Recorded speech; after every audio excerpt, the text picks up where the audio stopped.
Outer ring road లోపల ఉన్న మున్సిపాలిటీలు జీహెచ్ఎంసీలో విలీనం చేయాలన్న నిర్ణయం సరికాదంటున్నారు శంషాబాద్ మున్సిపల్ ప్రజలు, నాయకులు. పేరుకే పక్కన ఇంటర్నేషనల్ ఎయిర్పోర్ట్ తప్ప వరిగిందేమీ లేదంటున్నారు. అభివృద్ధి పేరుతో తమ ప్రాంతాన్ని జీహెచ్ఎంసీలో కలపాలి అనుకోవడం తగదంటూ మండిపడ్డారు.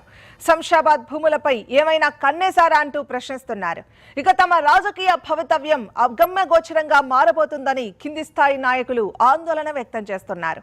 మరో టర్మ్ మున్సిపాలిటీగా ఉంచితే తమకు అవకాశం వస్తుందంటున్నారు. కనీసం ఇక్కడి ప్రజలు, నాయకుల అభిప్రాయాలు తీసుకోకుండా ఈ నిర్ణయం ఎలా తీసుకుంటారని నిలదీస్తున్నారు.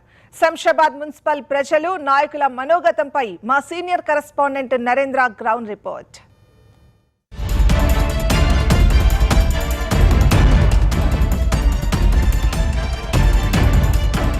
ఔటర్కు ఆనుకొని ఉన్న మున్సిపాలిటీని కూడా జీహెచ్ఎంసీలో విలీనం చేయాలని సర్కారు భావించిన నేపథ్యం కనిపిస్తుంది. ఈ తరుణంలో ఆయా మున్సిపాలిటీల ప్రజలు ఏమనుకుంటున్నారు, రాజకీయ నాయకులు ఏమనుకుంటున్నారు, కలిస్తే లాభమా నష్టమా? ఎందుకంటే ఇటు జిహెచ్ఎంసీతో సమానంగా మున్సిపాలిటీలు అభివృద్ధి చెందలేదు కాబట్టి ఈ మున్సిపాలిటీని కూడా జిహెచ్ఎంసీలో విలీనం చేస్తామని సర్కారు చెప్తున్న తరుణంలో మనము శంషాబాద్ మున్సిపాలిటీలో ఉన్నాము. శంషాబాద్ మున్సిపాలిటీలో ఇక్కడ రాజకీయ నాయకులు, ప్రజలు ఏమనుకుంటున్నారు? ఎందుకంటే ఇంకా కూడా ఈ ప్రాంతం ఇంకా డెవలప్ అవుతుందా? సో జిహెచ్ఎంసీలో కలిస్తే ఈ ప్రాంత స్థితిగతులు మారుతాయా? సో స్థానికంగా ఉన్న రాజకీయ నాయకులు, ప్రజలు ఏమనుకుంటారో ఒకసారి తెలుసుకుందాం.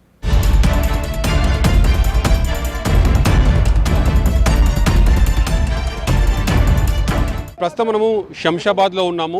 శంషాబాద్ మున్సిపాలిటీకి సంబంధించి ప్రధానంగా ఇక్కడ రాజకీయ నాయకులు ఏమనుకుంటున్నారు? ఎందుకంటే నిజంగానే ఈ మున్సిపాలిటీ కనుక జిహెచ్ఎంసీలో కలిపితే నిజంగా ఇలా రాజకీయ భవిష్యత్తు ఎట్లా ఉండబోతుంది అనుకుంటున్నారు? మనతో మాట్లాడడం చెప్పండి. ప్రధానంగా ఇప్పుడు ప్రభుత్వం చెప్తుంది కదా ఈ మున్సిపాలిటీ కూడా జిహెచ్ఎంసీ కలుపుతా అని. సో యాజ్ ఏ పొలిటికల్ లీడర్గా మీరు ఏం చెప్తారు? శంషాబాద్లో ఉన్న సమస్యలు అనేటివి ఇంకా పరిష్కారం కాలేదు. ఇప్పుడు గ్రామంగా ఉన్నదాన్ని మున్సిపల్ చేసిండ్రు. మున్సిపల్లో కూడా పెద్దగా అభివృద్ధి ఏం జరగలేదు. ఇప్పుడు హాస్పిటల్ అలాంటివి వస్తుంది. ఇంకా రోడ్డు సమస్యలు కానీ, డ్రైనేజ్ సమస్య కానీ, ఇప్పుడు ఒక నాలా సమస్యలు కానీ ఇలాంటివి అట్లనే ఉన్నాయి. ఇప్పుడు దీన్ని తీసుకొని మళ్ళీ జీహెచ్ఎంసీలో కలుపుతున్నారు. ఇప్పుడు చిన్నగా ఒక ఏదైనా గలీలో సమస్య వస్తే మనం ఒక కౌన్సిలర్కి ఒక చెప్పుకుంటారు. ఇప్పుడు వాళ్ళు ఎక్కడికి పోవాలి, ఎవరితో చెప్పుకోవాలి ఈ సమస్య అనేది. ఆ రకంగా పబ్లిక్కి ఇబ్బంది ఏర్పడుతుంది.